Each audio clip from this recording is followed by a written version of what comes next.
Hey, what's going on, everybody? Thank you for tuning in. My name is Tino. Today, we're going to talk about PCR tests and the cycle thresholds.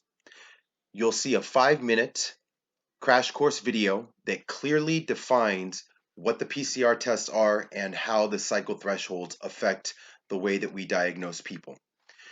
There are many experts and journalists who have spoken up about the issues that we're encountering and the fact that if you run too many cycles, it deems the test scientifically meaningless. You'll see Dr. Anthony Fauci also in that 5-minute crash course. After that, I'll go ahead and dive into those stories that have surfaced recently in terms of a mandate in Florida, a court ruling in Portugal, and some other issues as well. After that, you'll see a highlight reel of multiple experts and analysts talking about the PCR tests specifically. So this intro and this crash course is headlined by Chris Martenson of Peak Prosperity, who has been doing a wonderful job covering the virus and the PCR tests specifically, along with treatments and some other issues as well. So without further ado, we'll go ahead and begin the video. What is the PCR? It stands for polymerase chain reaction. There are these cycles. What you're looking at here on this graphic shows that there are 2 little pieces of DNA in there, and they get amplified in this process, and they get turned into 4, and then they get turned into 8, into 16, into 32. It's a doubling cycle. And so after 10 cycles, what we see here is that the signal has been multiplied by 1,000-fold, just over 1,000-fold. And after 20 cycles, it's just over 1 million. After 30 cycles, it's just over 1 billion. After 40 cycles, you've amplified the signal by just over 8 trillion, 1.1 trillion. So roughly 1,000-fold increase in signal for each 10-fold increase in cycles. So what this means is that if you can detect the virus after just 10 cycles, you really got a lot of virus particles in you. And if you can detect it after 20 cycles, you still have a lot of viruses in you. At 30 cycles, starts to get a little iffy. After about 40 cycles, it's probably meaningless. And so you would think that in a sane and just society where we're worried about destroying people's livelihoods, or we really actually want to get our arms around what kind of a public health emergency we have, or we want to know where the virus is actively spreading. If you want that level of information, you absolutely have to know the cycle thresholds. They ought to be reported on a daily basis, but they're really not. So I said 45, nobody would do 45. They must have mistyped something. So I went to the W.H.O.PCR test instructions, just downloaded it today on December 1st. This is where it is. You can, all the links, of course, are down below in the description down there below this if you want to track them down. And sure enough, actually, they have one cycle of the first transcription, then they have another cycle of initial denaturation, and then 45. They're recommending 45 cycles. The WHO is 45. That's scientifically indefensible. I can't find any explanation for why you would want to have a cycle threshold at 45. All right. There have been a number of reports of patients who shed viral RNA for weeks, as determined by PCR, to be infectious virus. And the real question is, are they a threat for transmission? And I'm wondering if you think we could use a cutoff of viral loads determined by PCR to say this patient is no longer infectious, can go home, can go to a nursing facility, because right now the physicians are really having a hard time with that. Right. Again, a good question. And what is now sort of evolving into a bit of a standard that if you get a cycle threshold of 35 or more, that the chances of it being replication competent are minuscule.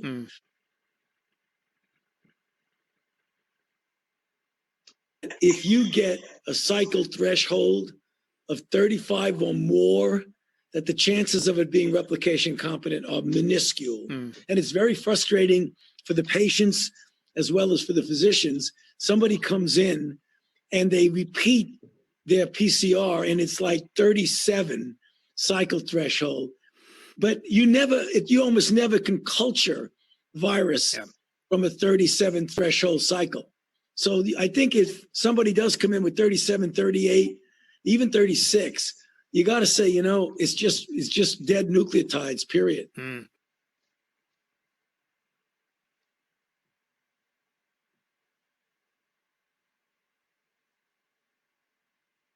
We have found RNA shedding in evidence for 78 days because the RNA is only 20 base pairs long and it takes much longer for you to degrade the RNA. We know that, because it's been shown, that people who've recovered from the virus and they're clinically well, and you can no longer culture virus from a sample from their mouth or airways, still can be positive in the PCR test. And that's because, as you say, the test is not a test for virus, it's not a test for living virus.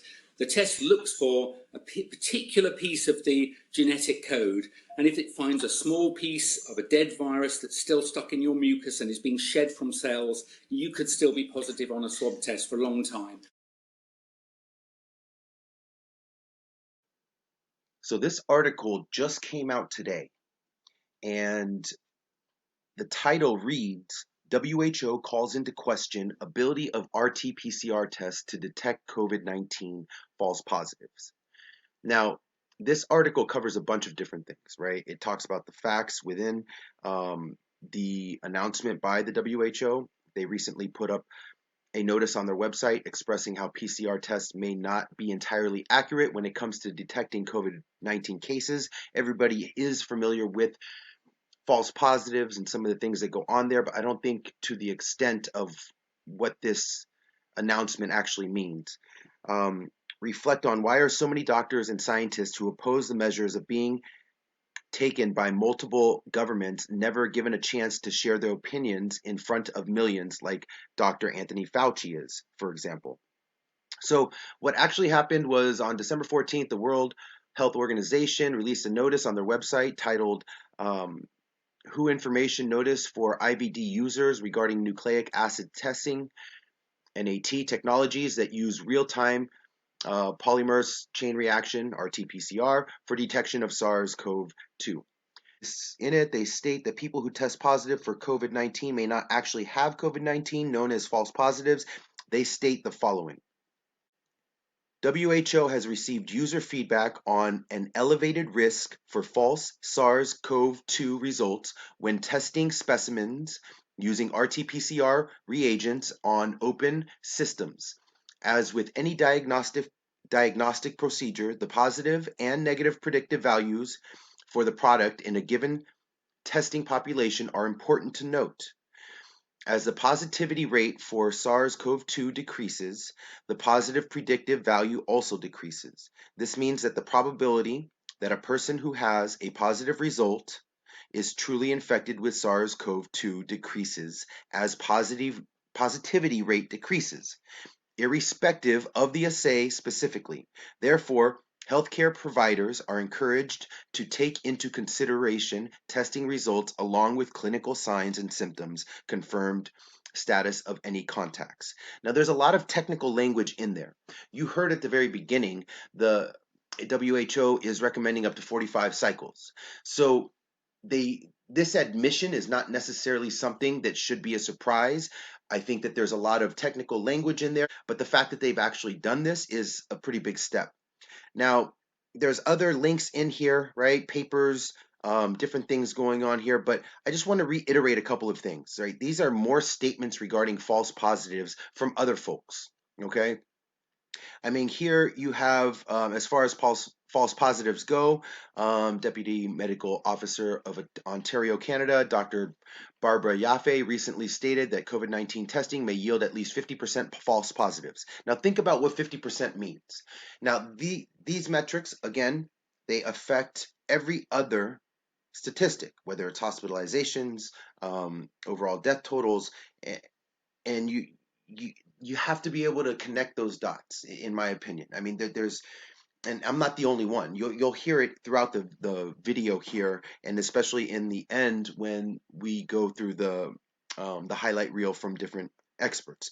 Carl Hennigan is in that highlight reel, and you also heard him speak at the beginning, and he talks about be as high as 50%. Now, as far back as 2007, Gina Kolata published an article in the New York Times Post about how declaring virus pandemics based on PCR tests can end in disaster. The article was titled "Faith in Quick Test Leads to Epidemic That Wasn't." Experts have been talking about this for a really long time. This isn't necessarily a new situation. The former scientific advisor at Pfizer, Dr. Mike Yeadon, who you heard at the beginning and will also be in the highlight reel, talks about as high as 90% false positives, right? I mean, it goes on and on and on. These are not new statements, right? So this is a big article. There's other publishers that have talked about it. Collective Evolution does really good work, and they source their articles very well. So this is a new and this is a new event, new admission that can't be taken lightly. And even though it's rooted in technical language that's a little bit vague, we have to actually listen to what the WHO is saying in this new release just from a few days ago. This article right here, right, this is a review November 27th, but there was another link in this WHO article from Collective Evolution. If I look at this, we're talking about January 23rd, 2020. Experts have been talking about this for a really long time. Okay, so let's go ahead and dig in a little bit on some of the stories that have been going around. And remember, there will be links to every single source in the description of this video. So recently on December 3rd, the Florida Department of Health made it mandatory to report cycle thresholds. And this is the first state that's actually attempted to do this. So you will see here the actual order. And at the bottom, this is an interesting part, and I'll get to an article in just a moment that actually dives into some of the potential issues that we may encounter. But it goes on to say, if your laboratory is not currently reporting CT values and the reference ranges, the lab should begin reporting this information to FDOH within 7 days of the date of this memorandum. If your laboratory is unable to report CT values and the reference ranges, please fill out this brief questionnaire attached. Okay, so this questionnaire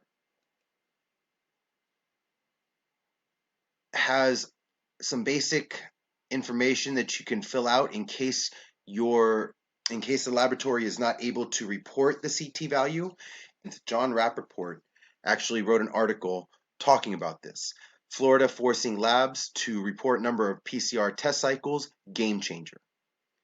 Now, in this article, he talks about Tony Fauci, mentions the 35 cycles. You saw the video in the crash course. We can assume that there is only one reason for this order. The Florida governor and the Department of Health are aware that tests run at 35 cycles or higher are useless and misleading, and they want to stop this crime. Down below, there's a couple of concerns as well.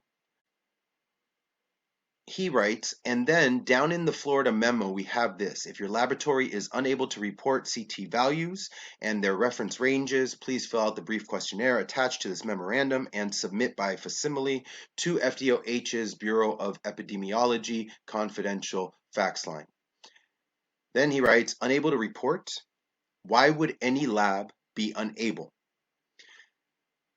Now, he continues, the questionnaire offers two bizarre possibilities. The first, although the qualitative result is generated based on a CT value, the assay instrument does not provide the user, in other words, the lab, with the actual CT value. It only provides the qualitative result. He continues, what? This indicates the lab's PCR equipment is internally pre-programmed to run the test at a certain number of cycles, and the lab doesn't know what that number is, can't find out, and can't demand the equipment manufacturer disclose that vital piece of information. He says loudly, it's absurd. We're dealing with a state secret. Next, the second item in that questionnaire for labs, the laboratory does not have a separate mechanism to report the CT value to FDOH, Florida Department of Health, since the CT value does not get reported to the submitting provider. He continues, no mechanism for reporting, set one up. Email, fax, pencil, and paper carrier, and paper, carrier pigeon, also absurd. So you can even hear in the words, there's a lot of frustration from journalists and from experts who have been speaking on this who aren't getting the national attention that they deserve. And we run into a situation where you start getting frustrated. They've been talking about this for several months and even before that. But he adds a memo to the Florida governor, DeSantis. Don't let the labs weasel out of this one. Don't let them give you excuses. Don't let them off the hook. Failure to report true facts during a public health crisis is a felony. And he can continue on here. You can read this for yourself. So that was the mandate in Florida. Now, about a month ago, there was a court ruling in Portugal, and you can see the headline here. Portuguese court rules PCR tests unreliable and quarantines unlawful. So there was a story about some people who got quarantined. They tested positive. They went to court, and they ended up ruling against the quarantine. And this is the reason why. Okay, so in their ruling, these two judges referred to several scientific studies, most notably the study by Jafar et al., which found that when running PCR tests with 35 cycles or more, the accuracy dropped to 3%, meaning up to 97% of positive results could be positive. This will start making more sense as we continue on. The ruling goes on to conclude, based on the science they read, any PCR test using over 25 cycles is totally unreliable. Governments and private labs have been very tight-lipped about the exact number of cycles they run when PCR testing, but it is known to sometimes be as high as 45. Even fearmonger in chief, Anthony Fauci, has publicly stated anything over 35 is totally unusable. Again, you can hear the frustration. Now, in the highlight reel that you'll see in just a little bit, they do talk about 25 cycles. And this is where there is a scientific conversation that needs to take place. And that's a worthwhile conversation to have. Now, even if somebody tests positive, that might not mean necessarily that they are infectious. And we'll get to that in just a moment when we go to the CDC website. So you have legal precedent. You have a mandate in Florida. Now, the CDC recently added, and it was very recent, within the last 30 days, if I'm not mistaken, and today is December 19th, 2020, they added some information regarding the CT values and the PCR tests and diagnostic tests. And nowhere in this section is there any information about the actual number of cycles. Okay, there's information here, and it's not bad, but it doesn't include a cutoff or address any of the cycle threshold questions that many of these journalists and experts have. Now, when you look here, can a diagnostic RT-PCR test show how infectious someone is? No. RT-PCR tests are used to identify and diagnose an active infection, but cannot be used to show how infectious someone is. Okay, and you can get more information here.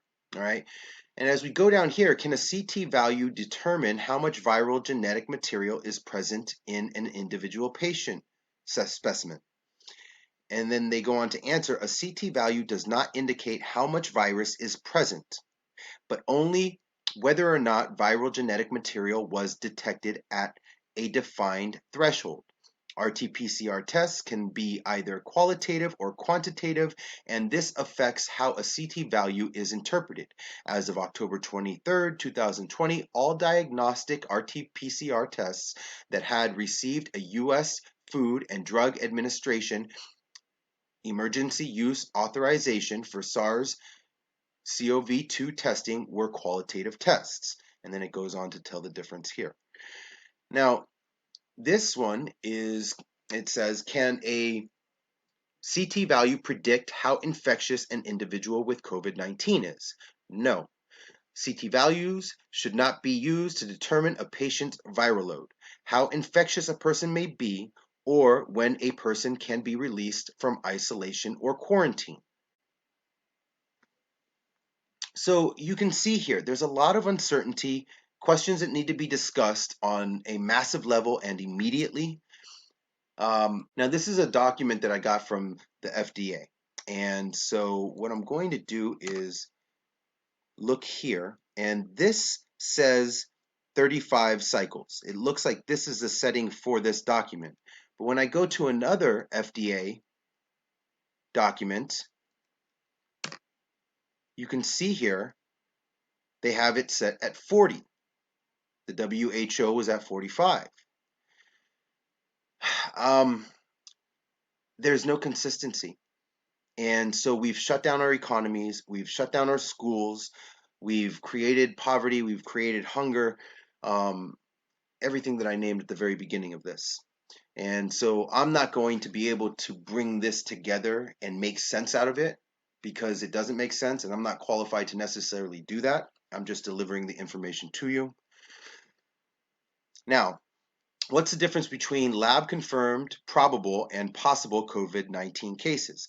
This is from April 17th, and one of the things that we need to understand is at the beginning of this, there were non-lab confirmed diagnoses going on because we didn't have adequate testing.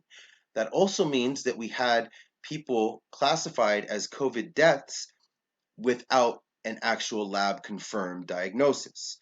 That doesn't get spoken about very much anymore, but that is absolutely true. And to my knowledge, we don't have the clear understanding about how many were non-lab confirmed, how many people died with COVID as opposed to COVID. So there's even more uncertainty there. One person I'd like to suggest that you listen to is Dr. and Senator Scott Jensen. He is in Minnesota. He's been speaking about this diligently since the very beginning of this and has not stopped. So as we move on, we look here. This is in April as well. There were 32 FDA-approved COVID testing kits. Now, approved versus emergency use authorization is very different. And I don't know how many tests have been used that are approved versus under the umbrella of EUA. And when we go here, this is from the FDA as well. Is this test FDA approved or cleared? No, this test is not yet approved or cleared by the United States FDA. When there are no FDA approved or cleared tests available and other criteria are met, FDA can make tests available under an emergency access mechanism called an emergency use authorization, which in turn is what is being utilized for the vaccines right now. So the term EUA, right, emergency use authorization, essentially allows people to test out a test or a vaccine or a treatment, and it doesn't necessarily need formal approval. It allows us to speed up the process and utilize whatever we need to in that moment. I think that that can be a very good thing, and I think it can also be a very dangerous thing. And even though this isn't what I want to touch right now, when we look at the vaccines and we look at the positive tests, the hospitalizations attached to the metrics, the statistics from the positive tests, and the deaths as well, we start looking at the need for the vaccines and what the overall numbers are, and is that need truly there? That's not for me to answer. It's a question from a citizen. Now, we talk about experts all the time and listening to the science, listening to the experts. There is a group that I came across, World Doctors Alliance, and I'll include this link in the description, of course. And you'll see a bunch of doctors here. They, on their website, will talk about the PCR tests as well. Here's Dr. Scott Jensen, who I spoke about just a moment ago.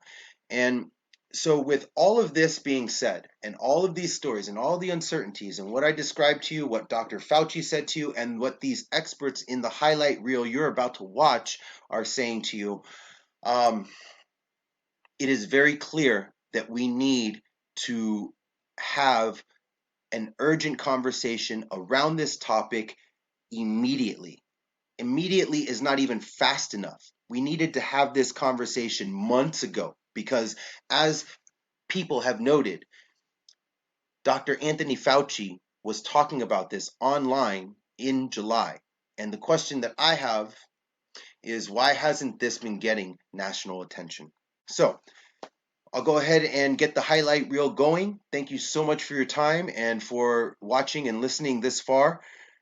Hopefully we can start to talk to our local gov, county health officers, state elected reps, and on, our school districts, superintendents, and make some sense out of some things that just don't make sense right now.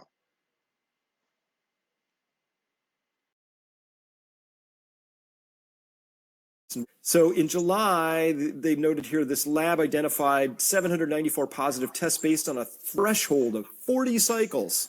With a cutoff of just 35 cycles, about half the tests would no longer be called positive. So remember, like, oh my God, 160,000 cases in the US. But if that's at 40 cycles, and we said, no, the new threshold's 35, that would probably drop to 80,000 cases, right? And if we said the threshold was 30, it would probably drop again by a similar amount. And about 70% would no longer be judged positive if the cycles were limited to 30, and so on. All right. In Massachusetts, 85 to 90% of people who tested positive in July with a cycle threshold of 40 would have been deemed negative if the threshold were 30 cycles. 85 to 90% if we cut it off at 30. So obviously this is really critical. Where are you drawing the line? Where do you consider somebody COVID positive or SARS-2 positive, right? Well, what do you mean by positive? Can we detect that they ever had the virus, or are we trying to detect if they are infectious? That ought to be the goal here, not to detect who already had been infected or who might be a false positive or anything like that. So the question then comes down to, well, where are you drawing the cutoff and why? Just came out recently, and a number of you sent this to me, and it's a bunch of scientists, really a bunch of heavy hitters here. These are all very, very established scientists down here, big, giant list of them. And what they were reviewing was this Corman-Drosten et al. There was a paper that came out suspiciously. It was submitted on January 20th. Before, I think there were only 6 deaths from COVID worldwide. And this paper got submitted saying, oh my gosh, we're going to need this huge ability to test publicly for this COVID thing coming along. It wasn't called COVID at the time. And the paper was accepted by January 21st, 24 hours, barely any time for peer review in there. And these people noticed that when they did the external peer review of this test protocol paper that came out to detect SARS-CoV-2, revealed that it was just riddled with scientific flaws at both the molecular and the methodological levels. And so it had huge consequences for false positives. And they're just basically saying, really poorly done paper, it needs to be retracted. I won't go into all of that right now, but I will say that they had a number of interesting comments in here. And they say it should be noted there is no mention anywhere in the Corman-Drosten paper of a test being positive or negative, or indeed what defines a positive or negative result.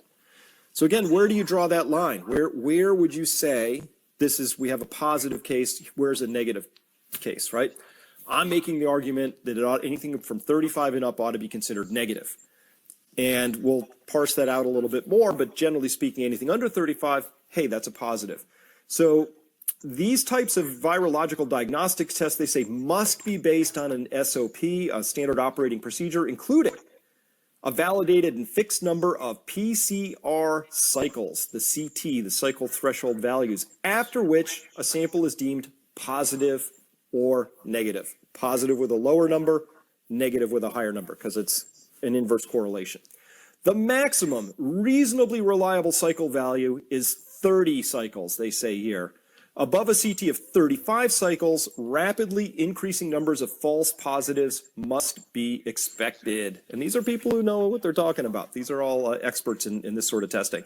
So that's where they're drawing the line. 30, that's conservative. I'm pretty sure that if you're below 30, you have a very positive test there. So they say here, continuing this paper, between 30 and 35 is a gray area where a positive test cannot be established with certainty. This area should be excluded. Of course, one could perform 45 PCR cycles as recommended in this Corman-Drosten-WHO WHO protocol, but then you also have to define a reasonable CT value, which should not exceed 30. But an analytical result with a CT value of 45 is scientifically and diagnostically absolutely meaningless. That's very polite science speak. Let me translate science that from out of science speak. Scientifically and diagnostically absolutely meaningless. Garbage. You're garbage. You get readings at 45. It's diagnostically useless because there's nothing you can do with that except to say it's a false positive or this person is no longer infectious at this case. So why you would set the cycle threshold of 45 is very, very bizarre. Because again, we have all this data that says this is actual data from a lab which says if you culture these things, you can't extract a live virus from a cycle threshold above 33 or 34. That's it. There's no live virus in there anymore. When you're detecting those fragments of virus from above a cycle threshold of 34, you're just detecting dead particles at that point in time. That's the conclusion. That's what the data says. So you would think that in a sane and just society where we're worried about destroying people's livelihoods, or we really actually want to get our arms around what kind of a public health emergency we have, or we want to know where the virus is actively spreading. If you want that level of information, you absolutely have to know the cycle thresholds. They ought to be reported on a daily basis, but they're really not. Pharmaceutical companies. We've spoken to him, as you all know, many times before about things like the false positive rate and the problems with mass testing. Now, this, of course, comes at a time when we're about to see the mass testing with a rapid test over pretty much the entire population of Liverpool. That is the latest plan. But is that the answer to the problem? Mike Eden, good morning to you. Good morning, Good Julia. morning. We've been, virtually everyone I've spoken to, whatever we're talking about, anything to do with lockdown, anything to do with the problems with the hospitals and the like, we're constantly come back to it's the problem with testing and test and track and trace, and that we're not testing enough people, we're not testing enough of the right people, and we're not getting those test results back. Is that the problem? No. Good morning, everybody. It's really, it sounds counterintuitive, but in my opinion, you don't chase respiratory viruses around the country using industrial molecular biology. I don't think we should be testing anybody unless they turn up to a hospital. And even then, we should be doing it better than we're doing. The test is not to be trusted. Everything they're telling you about, cases, admissions, people in ICU, and deaths, all pivot off this PCR test. People saying the R number. The R number depends on the PCR test, which I'm telling you is unreliable. More COVID patients going into hospital depends on the PCR test, which I'm saying is unreliable. Even the people operating it could not stand in front of you and say what percentage of the positives are genuine. When we see these stark figures and they're reported in very sort of ponderous tones on the television, we've had 500 more deaths or 400, whatever it is on any given day. Often, actually, if you dig into it, you look at actually over the days in which they've actually been the date of death as opposed to reported death. Actually, we're looking at far lower numbers. But also these are deaths with COVID, not of COVID. So you can be in hospital for a whole variety of other reasons. You can have heart disease, you can have cancer. If you test positive for COVID, you still end up on these statistics, don't you? And see, this is what I'm saying. Everything you're being told, every scary fact and prediction from Whitty and Valence, all hangs off the PCR test, which they have admitted they cannot tell what percentage of positives are false and true. Until today, the most panic-inducing principle, namely that most media still speak about Today we had so many new infections. Well, the latest government figures show the highest daily number of new infections. As the increase in the number of daily infections. With coronavirus infections in England doubling every 7 to 8 days. The rate of infections are growing significantly. It's not true. The figures out today have shown an uptick in infection rates in London. A steep rise in coronavirus infections in England. With what is clearly a second wave of infection about to break. 322 new cases of infection. No other virus ever on this planet has been accompanied by so much testing, and a testing that has created so much nonsense and panic. When you do a PCR test, you basically amplify the amount of RNA, you put it into a DNA copy, and then you exponentially double that amount of DNA. And that's called the cycle threshold. And the more times you do that, the less virus you start out with. And this is important because you can basically pick up a single copy of RNA in an individual.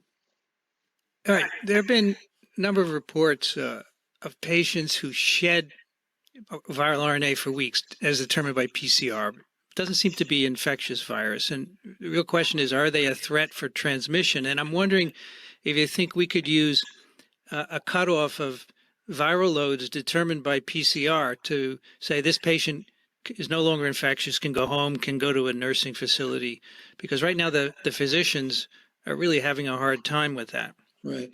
Again, a good question. And what is now sort of evolving into a bit of a standard that if you get a cycle threshold of 35 or more, that the chances of it being replication competent are minuscule. Mm.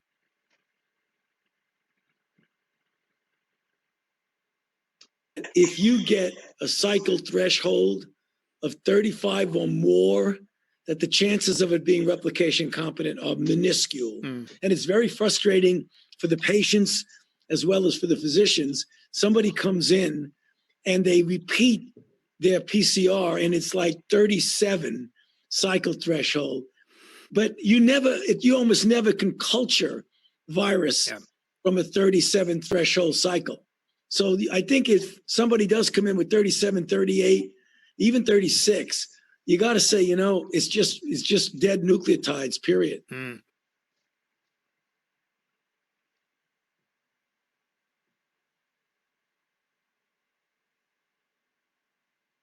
We have found RNA shedding in evidence for 78 days because the RNA is only 20 base pairs long and it takes much longer for you to degrade the RNA. We know that, because it's been shown, that people who've recovered from the virus and they're clinically well, and you can no longer culture virus from a sample from their mouth or airways, still can be positive in the PCR test. And that's because, as you say, the test is not a test for virus, it's not a test for living virus. The test looks for a particular piece of the genetic code, and if it finds a small piece of a dead virus that's still stuck in your mucus and is being shed from cells, you could still be positive on a swab test for a long time. A virus, it's a particle. It goes to everybody. So if somebody is immune, the virus also goes into this body, and it will multiply even a little bit.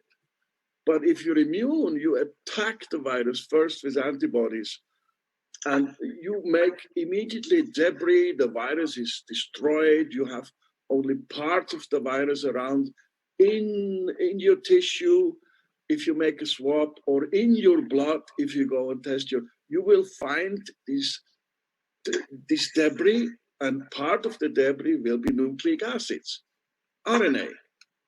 And if you make a PCR, all these people will be positive because the PCR picks up two tiny, or if it's a good assay, 3, sometimes 2, sometimes only 1 tiny little piece of RNA that is then amplified.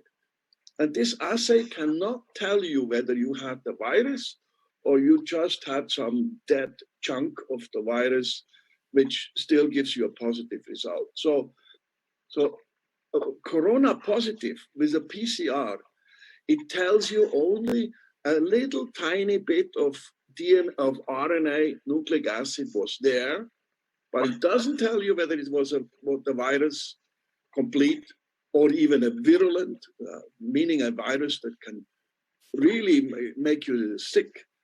All this is not in this test. Because if you can amplify one single molecule up to something that you can really measure, which PCR can do, then there's just very few molecules that you don't have at least one single one of them in your body. Okay, it's just a process that's used to make a whole lot of something out of something.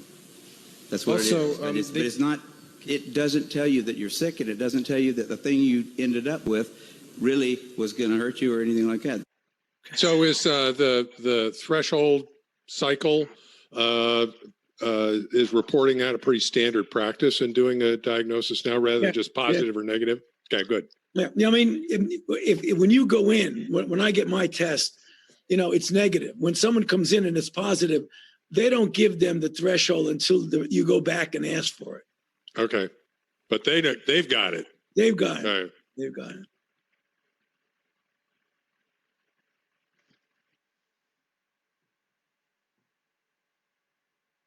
So if we go on to the PCR step, and this is the cyclical duplication of DNA. What I've seen with the coronavirus testing is that they choose a cycle number. I've seen 36 and 37. I haven't seen it published very much. Yeah. And if you obtain sufficient DNA by that cycle, it's considered positive, and if you don't, it's considered negative. I mean, it seems kind of arbitrary. It's absolute nonsense. Yes, it's absolute nonsense. It makes no sense whatsoever. So is there a different way to do it apart from choosing an arbitrary cycle number? It depends on a lot of different things. First, different instruments give you different cycle numbers. Different PCR master mixes can give you different cycle numbers. Different lots of probes can give you different cycle numbers. So the cycle number per se is not a good measure. The second point is that for most instruments, of all instruments really, once you get above a cycle of about 35, then you start worrying about the reliability of your result, because that would be roughly equivalent to a single copy.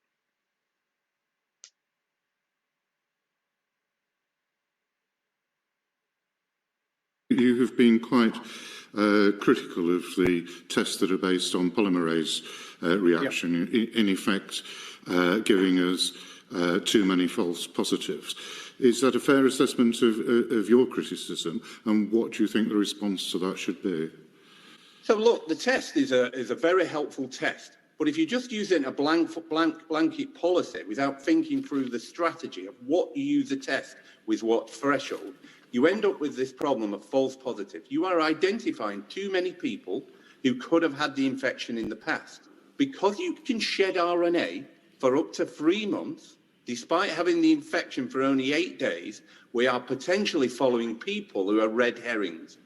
And you're not picking up and allowing the 1 or 2 people who are what you've just described before, the super spreaders that you need to isolate and get to their contacts. So what we need now is, once we accept the infection is endemic, is a process where we start to develop our strategy around the testing. And a cycle threshold above 35 generally is people who are not infectious. Now you can put in a threshold level which says you are infectious, which is a cycle threshold of about 25. And if you do that, you can pick up the people who are infectious. But the way we're deploying the test at the moment is in a sort of ragbag way that says, whatever amount of RNA you've got on board, you are positive. A cycle threshold of 35 or more, that the chances of it being replication competent are minuscule. You almost never can culture virus from a 37 threshold cycle. So I think if somebody does come in with 37, 38, even 36, you got to say, it's just dead nucleotides, period. So if you were to go to, say, 40 cycles, you might get a positive result, but it might be a false positive. I would be very unhappy about a 40-cycle PCR. I would be very unhappy about a 40-cycle PCR. Yet NHS England documentation that has not been updated since January runs cycle thresholds to 45, which is identifying people who are not infectious.